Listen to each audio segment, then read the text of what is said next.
Quando você está passando por um problema, o que você faz? Você resolve o problema primeiro, depois você descansa? Ou você primeiro dá uma descansada para ver como vai resolver o problema?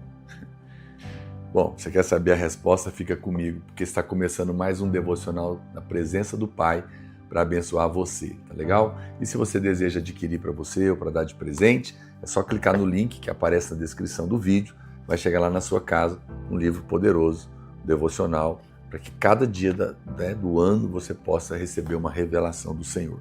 No final vamos orar por você, pela sua família, mas não se esqueça, antes de se inscrever aqui no canal, clica aqui, se inscreva aí para você receber essas verdades a cada manhã, tá legal? Ó, nós temos aqui uma área especial de assinantes, com mais de 1.500 vídeos exclusivos para você ser muito abençoado. Só você assinar, se você desejar.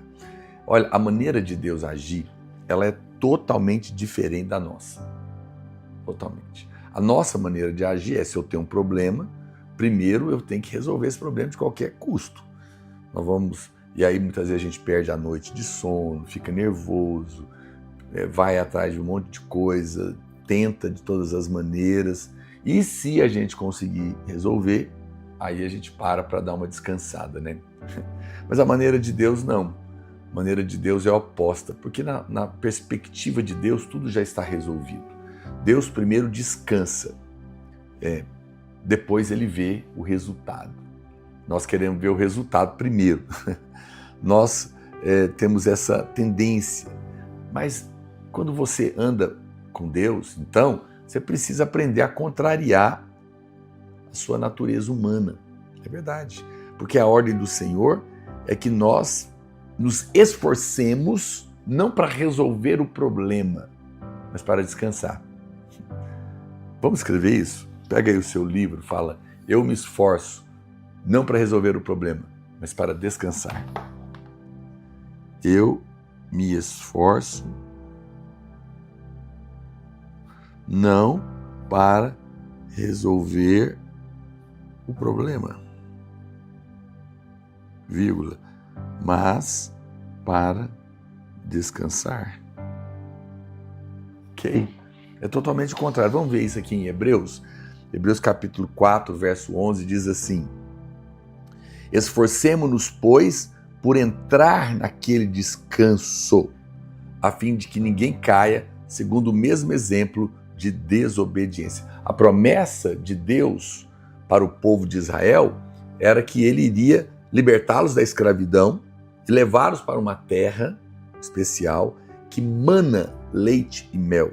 Veja que a Bíblia não está dizendo apenas que possui leite e mel, mas é que ela tinha fontes de leite e de mel, que fala, o leite fala do suprimento, né, da vida, e o mel fala da doçura, da alegria de viver. E interessante que existe algo muito incrível sobre os frutos dessa terra prometida, Canaã. Porque lá em Números 11:5 nos mostra isso, que os frutos do Egito, por exemplo, eram pepinos, melões, alhos, cebola. Todos eles dão na terra, você tem que agachar para pegar. Ou seja, tem que fazer um esforço. Os frutos da vida sem Deus, lá fora no mundo, é debaixo de esforço. Mas quando você lê Números 13:23, você encontra os frutos de Canaã, que é a terra da promessa, o lugar da fé vitoriosa. Lá, todos os frutos eram uvas, romãs e figos. Eles dão em árvores, você não precisa agachar. É só você estender a mão e pegar. Quando você vive em Deus, você não precisa fazer esforço para pegar a bênção. Você apenas crê. Estender a mão é crer. E você pode acessar aquilo que já é uma grande bênção para você. Colher os frutos do Egito dá muito trabalho lá fora. Mas na terra prometida, eu só me aproprio. Isso é tão poderoso. Por isso é que a Bíblia fala que tem que esforçar para descansar. Porque eu entendo, descansar não é fácil diante do problema, diante da tribulação, diante da situação que está te cercando. A gente tem muita dificuldade em conseguir descansar. Então, o esforçar aqui não é gemer. É orar uma vez, 2 vezes, 3 vezes, 4 vezes, 5 vezes, até conseguir realmente entregar para Deus. pedir a dele que ele que te ajude, não é? É dessa maneira, e isso vale a pena. O quadro da promessa de Deus de se apropriar das suas bênçãos é um quadro que mostra que é muito fácil e muito simples se apropriar. Vamos ver isso em Deuteronômio capítulo 6, verso 10. Olha o que diz. O Senhor também disse a eles que eles estavam dando grandes e boas cidades, que eles não edificaram, casas cheias de tudo que é bom, poços abertos que eles não abriram, vinhais e olivais que eles não plantaram. Tudo isso, indicando aqui que Deus queria introduzi-lo numa obra consumada. Essa é que é a verdade. Isso é tão poderoso que nos revela claramente o que estava ali no coração do Senhor. Mas algo terrível aconteceu. A Bíblia fala que antes deles entrarem nessa terra prometida, quando eles chegaram num lugar chamado Cades Barneia, eles enviaram ali espias para lá, dar uma olhada lá da terra, ver se é boa mesmo, como o Senhor falou. Ele não mandou olhar os inimigos, mandou olhar a terra, porque na verdade o que Deus queria era encher o coração deles de uma imagem de um lugar maravilhoso que Deus tinha para eles. Mas chegando lá, eles foram os gigantes, os inimigos. Tiraram os olhos da promessa, tiraram os olhos da bênção e olharam para a dificuldade. E ficaram incrédulos. Desculpa. É impressionante. Eles voltaram com uma atitude negativa, 10 espias deles, não é? E a Bíblia fala que eles chegaram lá e viram os gigantes, os filhos de Anak.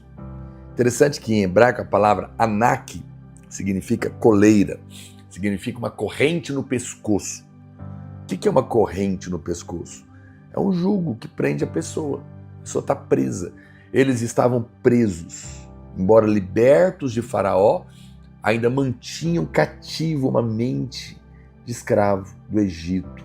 Isso que acontece com muitos de nós. Nascemos de novo, estamos libertos do diabo, mas porque a mente ainda é velha, ela está presa, ela tem uma corrente na sua mente, impedindo você de desfrutar o lugar da promessa que Deus preparou para você.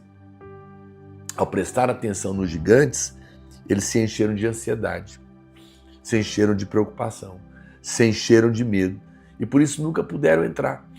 É isso que tem impedido muitos de nós de apropriarmos do que Deus tem para nós. Hebreus capítulo 3 mostra que os filhos de Israel não foram permitidos a eles entrar na terra porque duvidaram da promessa. Mas uma coisa interessante, porque a Bíblia fala, eles não entraram na terra da promessa porque duvidaram. Mas em Hebreus, capítulo 3, quando a Bíblia vai falar da terra da promessa,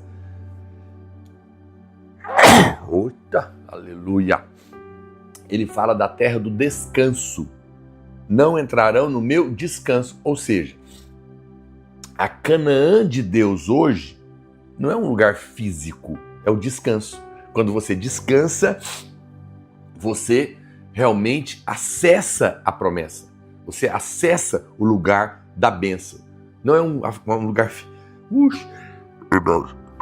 Me perdoa. Acho que alguma coisa me fez uma alergiazinha aqui. Você acessa a bênção no momento que você descansa. Essa é a terra verdadeira, o descanso. Descansou, você vai acessar o mel e o leite abundantes do Senhor. Glória a Deus por isso. Muito bem, eu quero orar por você, para que você acesse essa terra, para que você realmente possa desfrutar de uma vida abundante. Quero que você creia nisso, que o Senhor vai te colocar lá. E assim que eu terminar, vou salvar esse vídeo, pega o link, compartilhe com seus amigos, abençoe a vida de alguém. Mas antes, lembre-se de se inscrever aqui no canal. Senhor, obrigado, te louvamos, te agradecemos, porque cremos que hoje a terra prometida não é um lugar físico, é o seu descanso, é o lugar da fé, é o lugar que nós cremos. E nesse momento podemos acessar todas as bênçãos prometidas neste lugar. Ajuda os meus irmãos a descansarem, lançar fora a ansiedade, o estresse e pela fé acessar todas as bênçãos que o Senhor tem para cada um deles, no nome de Jesus. Deus te abençoe, fica na paz, fica no descanso, fica na terra prometida.